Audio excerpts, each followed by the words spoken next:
Good evening, all of you. Today we are going to discuss about the factors affecting learning.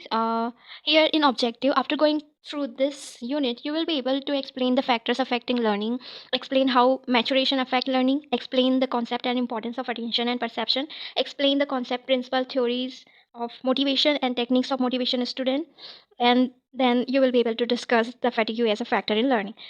Learning, as we know, can be considered as the process by which skills, attitude, knowledge, and concepts are acquired, understood, applied, and extended. All human beings engage in the process of learning, either consciously, subconsciously, or or the subliminally.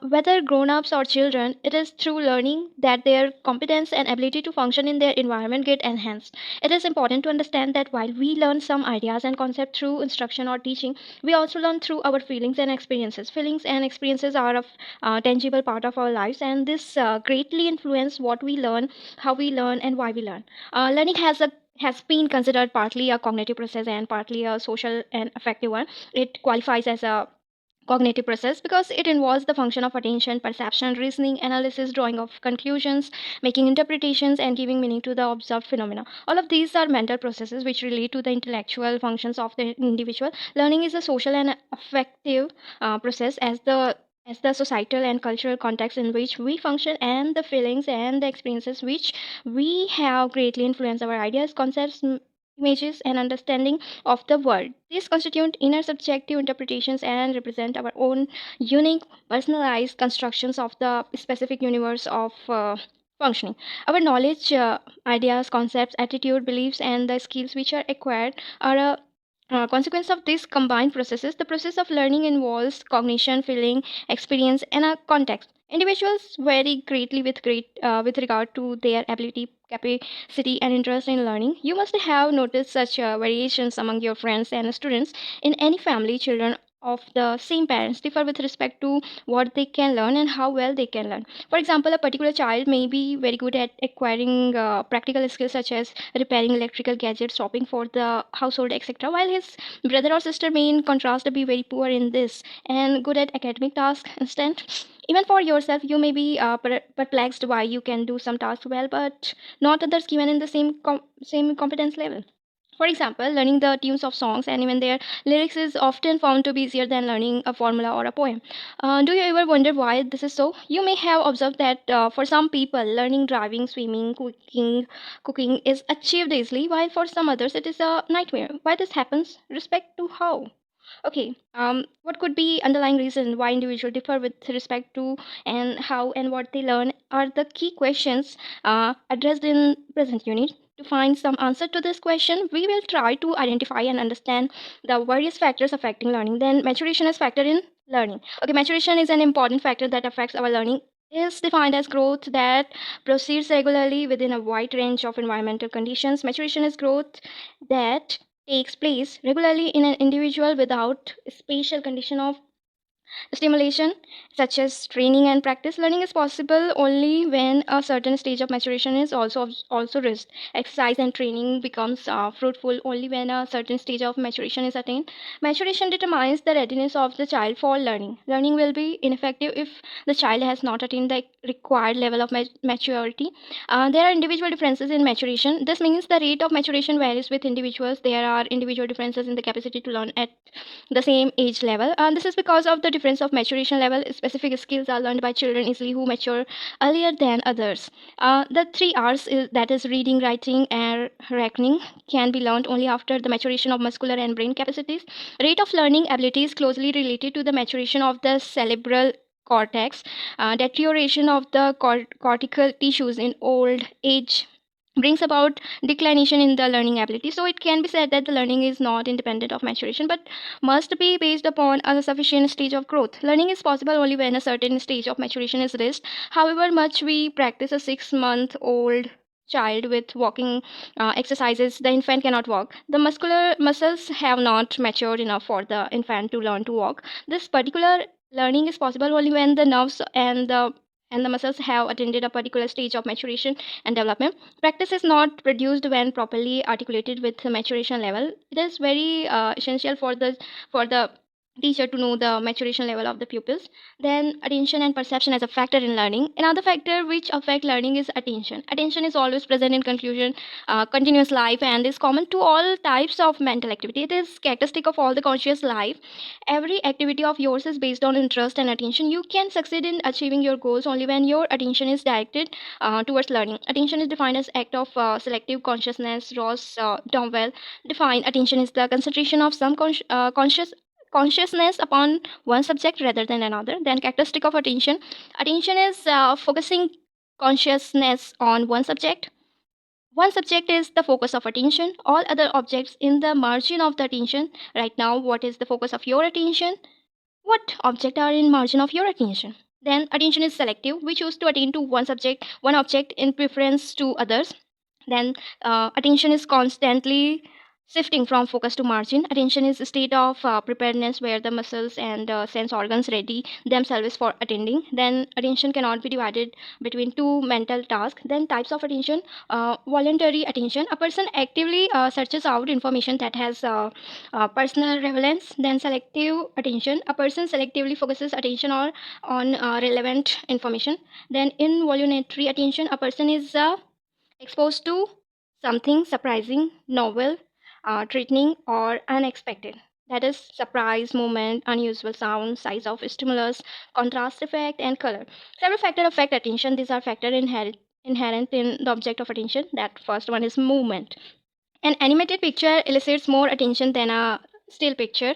And then size of an object. Large letter attract more attention than teeny font. Contrast. Dark letters stand out against a light background. Colors, especially bright ones, gain more attention than drab colors. Then novelty. A new gimmick in advertising is an instant hit. Then change in stimuli. If the clock suddenly stops it's ticking, it is likely to attract attention. If a teacher pauses in the midst of the lecture, the students are likely to pay more attention to the next few words. Then intensity, a glaring light, sharp sound, fluorescent markers serve as attention grabbers. Then repetition, words of the song that are repeated or words in a lecture that are repeated attract attention. Then significance of attention, it is basic need for all types of learning. Every moment of yours is attracted by many stimuli of the environment. Your mind is not able to concentrate on all the stimuli at the same time. It is because of attention that you are able to concentrate on important aspect of a single object. Consider a classroom where there are a lot of things like desk, bench, chalk, blackboard, duster, fan, charts. When a teacher shows you a particular chart, you pay attention to that. It shifts the focus of learner to the chart. This helps them to learn more about it. Therefore, it can be said that attention helps you to clear the vivid objects. It arouses interest in learners to learn a particular thing. It increases efficiency of the learner. It motivates learner to learn more. It makes the learner ready to learn. It brings a state of alternates in learners for doing tasks, and it helps the learner to perceive events or ideas. This attention is necessary condition for any task in the classroom. It is the hub of entire learning process. It is essential for learning as well as understanding well. Attention is an essential classroom. You are fully prepared to receive any stimulus. It enables you to learn properly within a period. It helps you to achieve the target within short period and with reasonable amount of effort. So we are going to discuss about the perception. Perception is the process through which a person is exposed to information, attends to the information, and comprehends the information. Here the term exposure. A person receives information through his or her sense. Then attention, a person allocates processing capacity to a stimulus. Then comprehension, a person interprets the information to obtain the meaning from it. Then meaning, perception is the mental process by which you get knowledge of external world. You receive innumerable impression through the sense organs. You select some of this and organize them into unit which convey some meaning, and transformation of the senses into organized pattern is called a perception. Then perception is equal to sensation plus meaning. For that, eyes react to light and gives us the knowledge of brightness, and nose react to the smell and gives us knowledge of the pleasant or unpleasant smell. Ear reacts to the sound of barking and gives us the knowledge of presence of a dog. Perception is an active state of mind in which it reacts on sensation and interprets it. The basis of perception is sensation. The importance of perception in learning depends on an individual's percepts. If you are able to perceive a thing correctly, then right learning will take place. Learning will proceed in a proper direction due to correct percepts. both sensation and perception play an important role in you learning. Sensation are the first impressions, so that it has to be absolutely clear. Sensations give rise to perception, and on that basis you get a proper understanding of an object, idea, or an experience. Learning depends upon accurate and efficient perception, and perception depends upon the sensation, which depends on the normal functioning of the sense organ. Thus perception is important for proper learning and understanding. Then we are going to discuss about the motivation as a factor in learning. The knowledge of how to stimulate the student to participate meaningfully in classroom will go to a long way in asserting the teacher. This unit therefore provides the learners the opportunity to understand different theories of motivation and how to apply these theories to their day-to-day classroom teaching learning activities. Motivation is defined as inspiration that propels someone into an action. It is an internal state or condition that activates and gives direction to our thoughts, feelings, and action. Leahy said this in 1995. In the opinion of Alderdale, 1998, motivation is the process by which the learner's internal energies are directed towards various goals, objects in his or her environment. These energies or arousals push an individual in achieving his goal. An individual may be highly motivated to perform well in task and completely unmotivated in another. This means that when people are motivated, they will work tirelessly to achieve their aspiration. Then Maslow in 1970 believed that motivation leads to growth and development, and that need satisfaction is the most important sole factor underlying motivation. Maslow further explained it that man is perpetually in needs, and that the resources to satisfy those needs are limited. In view of this, man places his or her wants on the scale of preference, that he or she selects the most pressing need. After this need has been satisfied, it becomes less important, paving way for the next on the rank. The needs of the man may either be primary or secondary. Primary needs are the physiological wants of man.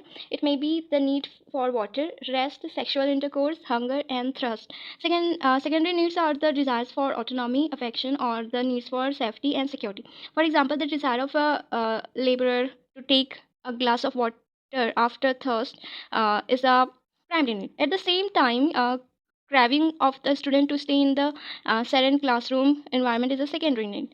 Then types of motivation, there are two types of motivation or arousals. They are either be internally or externally driven. The desire for food or sex arises from within us, intrinsic, while the yearning to obtain recognition or approval is influenced by the condition in our environment, that's extrinsic. In view of the above explanation, motivation is divided into intrinsic and extrinsic. Then we are going to discuss about the intrinsic motivation. Intrinsic motivation is an internal force or motive within the individual which propels him or her into emitting certain behavior. It is an innate or genetic predetermined dispositions to behave in a particular way when he or she faces a particular situation. This type of motivation can make an individual to have the feeling of self-confidence and competence. Deci and Rion said in 1985, a student who is intrinsically more motivated may carry out a task because of the enjoyment he or she derives from such a task. In another way, a dog that sees a bone and runs for it did that because of the satisfaction it derives from eating bone. This type of behavior does not require any prior learning. Citing the bone changes the behavior of the dog and propels it to act. Then extrinsic motivation is the external or environmental factor which sets the individual's behavior into motion. The incentive reinforcer drives an individual's behavior towards a goal. A student that is extrinsically motivated will execute an action in order to obtain some reward or avoid some satisfaction. For example, a student who read hard for the examination did so because of the desire to obtain better grade. The case also goes for a runner who want to win a prize. He or she will need constant practice than a person who want to run for the fun of it. Then extrinsic rewards should be used with caution because they have the potential for decreasing existing intrinsic motivation. Then, for example, extrinsic initiative may support a student to actively participate in the task for which the student has no interest, but may undermine intrinsic and continuing motivation in him or her, said in Deci et al. 1985. Therefore, students' motivation automatically has to do with the student's desire to participate in the learning process. It is also concerned the reasons or goals that underlie their involvement or non-involvement in academic activities. Then theories of motivation. Different psychologists have developed several theories on motivation. Notable among them are discussed as follows: Maslow's theory of motivation. Abraham Maslow was a foremost psychologist. He developed the theory human needs, in which he identified seven vital human needs according to level of urgency or exigency. These needs, according to Maslow, are physiological needs. These are the biological or survival needs of man. They are the most basic needs that control the other needs. Until these needs are fulfilled or satisfied, man will not be able to do. Man will be not able to go to the next level. Examples of these needs are the desire to eat food when hungry, drink water when thirsty, or need for rest, sex, air, or to excrete unwanted materials from the body system. After these survival needs have been adequately taken care, they become less important, and one moves to the next, which is the desire for security and safety. Then second is safety and security needs. Human beings require safety and protection from danger or external aggressors. After one has successfully dealt with physiological needs, it is desirable to cater for psychological needs. At this point, man will be thinking of where to live, and effort will be made to keep him or herself from impending danger, threats, or hazards. The hallmark of these needs is the quest by an individual to seek for uh, conducive or peaceful abroad. For example, the desire of war victims to migrate from their original country to become refugees in another country is the need for safety and security. Also, a chicken that quickly hibernates under its mother on sighting an eagle eagle did so because of its desire for safety. Then third, we are going to discuss love and belongingness needs. This involves the aspiration of man to establish an cordial relationship with others. It is the need of man to love and be loved. At this level of need, people will uh, like to like to extend their hands of fellowship or comradeship to their friends, mates, co-workers, or neighbors. They equally will expect that such gesture be reciprocated by others. One Hellu, 1988, believes that this need is manifested in our affiliations and friendships. Then achievement needs. Achievement needs are divided into two. These are the needs to achieve success and the need to avoid failure or setback. The need to attain success or freedom drives men to go extra miles. This need motivates an individual to meet a behavior that will make him or her command respect for others. Then self-esteem needs.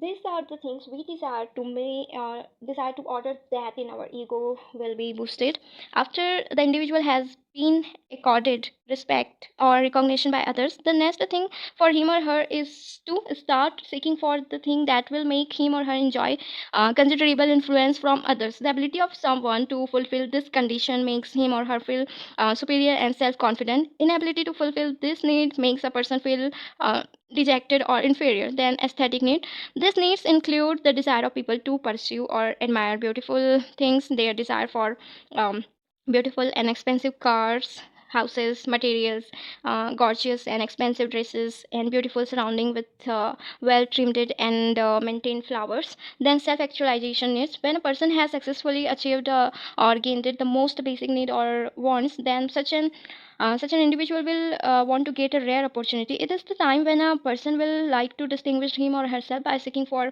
power or extraordinary achievement. At this point, a person is said to have reached the peak of his potentials. Then Henry Murray's theory of motivation. Murray, like Maslow, also propounded the theory of motivation. He divided his theory into two Weserogonic and psychogenic needs. First is viscerogenic needs.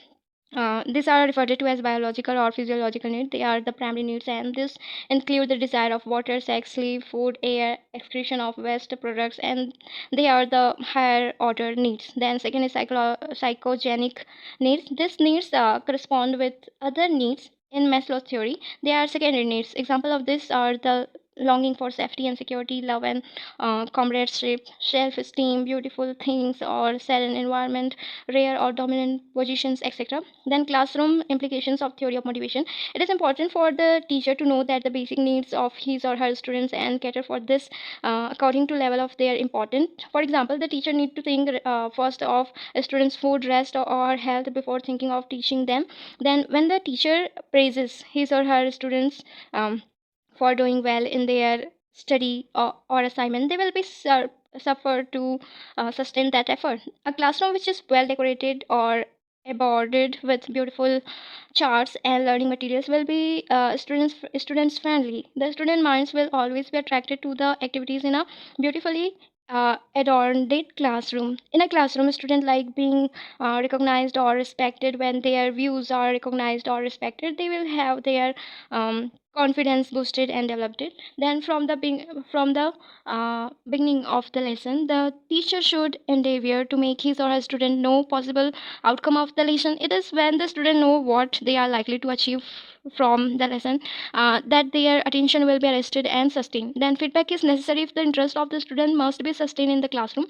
So the teacher should always strive to let them know how they are performing in the teaching learning activities. The teacher should also provide plan for extracurricular activities for his or her students. When the teacher does this, the student will have opportunity of establishing a genuine interaction among them. Besides, they will be able to display their hidden talents. When the dealing with the student in classroom, the teacher should take into consideration the developmental changes and the differences in the student before deciding on particular motivation pattern to be employed. Then fatigue as a factor of learning, it is quite essential to do away with fatigue in the process of learning, as fatigue becomes an obstacle in the task to be performed, or at least reduce its rate of progress. The truth of the matter is that the proportion in which the students becomes fatigued, his achievement curve shows a downward trend. Achievement decreases with the increase in fatigue. Hence, the educational psychology makes a detailed study of the case of fatigue and of the methods of alleviating it. Then, what is fatigue? Fatigue is the state of reduced interest and desire, and this constitutes psychological explanation. It is the state of condition in which the nerves do not react and mind becomes lax and inert. Evidently, fatigue is neither purely physical nor exclusively mental. It is a psychological state of exhaustion, reduced efficiency or capacity of body as well as mind in implicit in this phenomena. Kinds of fatigue. Fatigue is of many kinds, just as capacity. However, it is generally believed to be of four kinds. First is mental fatigue. Mental work or any kind of sustain or the mind reduces the capacity of the mind for work and causes mental fatigue. This is mental fatigue. The mind tries or the capacity to its minute fabri for works is diminished. Then second is physical fatigue. This type of fatigue results in the reduction in the capacity of the muscles of the body and a feeling of fatigue. In this way, physical fatigue is brought about by physical excretion, even though the body feels tired due to mental excretion, which should normally result in mental fatigue. Yet, on account of close relation of the two, it also produces physical fatigue. Thus, the mental fatigue is unavoidable and it leads to physical fatigue. Then, nervous fatigue. The subconscious mind of man is extremely active, and since in the process of its work it consumes energy, in due course of time it naturally produces a feeling of fatigue and depression. Nervous fatigue can also result in subconscious is extremely tired due to mental conflicts. Boredom and fatigue are not identical. Fatigue is the result of the use of energy, but boredom is the feeling of tiredness due to an incomplete or improper expulsion of the energy. If you go to a friend and he's busy in some work, you become bored. Similarly, you get bored if a person persists in talking about the same thing day after. Boredom result in restlessness, a state reduced by our inability to find proper use of our capacity for work. Then ways of removing fatigue. First is sleep. Getting a proper 8 hours of sleep is necessary. Then relaxations, sitting or lying in a relaxed position, doing activities which are favorable also eliminate fatigue. Then balance of work and rest, change in the nature of work, recreation, change in emotion. Then reducing fatigue in a school and classroom. The following points can be kept in the view of fight fatigue in the classroom situation. Satisfactory physical condition. The school and the classroom should be attractive and clean. The furniture must be quite comfortable. Second, medical checkup. Sick students, children are soon tired. Sometimes some children are healthy apparently, but they are maybe suffering from some chronic alignments. They cannot carry on sustained activities for a long time. Weak eyesight exhausts the individuals very soon. Then midday meal, hungry stomach invite fatigue during activity. Therefore, children should be provided with midday meals or other light fresh refreshment in the school time. Then supply of fresh water. The rooms must be well ventilated for fresh air and light. Oxygen is a necessary thing to fight fatigue. There should be enough outdoor activities also. Motivation: the lesson must be made quite interesting, therefore various teaching techniques should be implemented during teaching learning process. Then co-curricular activities, extracurricular activities prove very refreshing, interesting, instructive to the children, therefore there should be ample provisions of such activities in the school. In conclusion, let's sum up. This unit has prepared the teachers to focus on the factors that affect the learning process. We discuss how maturation contribute to the learning, the various strategies teacher can apply to keep the attention and give their perception of the student in this teaching learning activities. We discuss the definitions, types, and theories of motivation, which has given an understanding how to motivate the student in the classroom. Fatigue is an important factor that influence the learning process. We focused on removes the aspect which create fatigue in order to have effective learning. In reference, here OINE, Psychology of Human Learning for Teachers, that was written in 1991. That's the College of Education, and T.K. Crowell and Kaminsky and D.M. Podwell. Uh, that's book is Educational Psychology: Windows on Teaching, in 1997, in the publishers of Brown and Benchmark, Chicago. So, and here N. Sharma and Ram Sharma, R.K. Sharma. Here, here the Advanced Educational Psychology, Atlantic publisher in 2006, India. And thank you very much for listening. Thank you.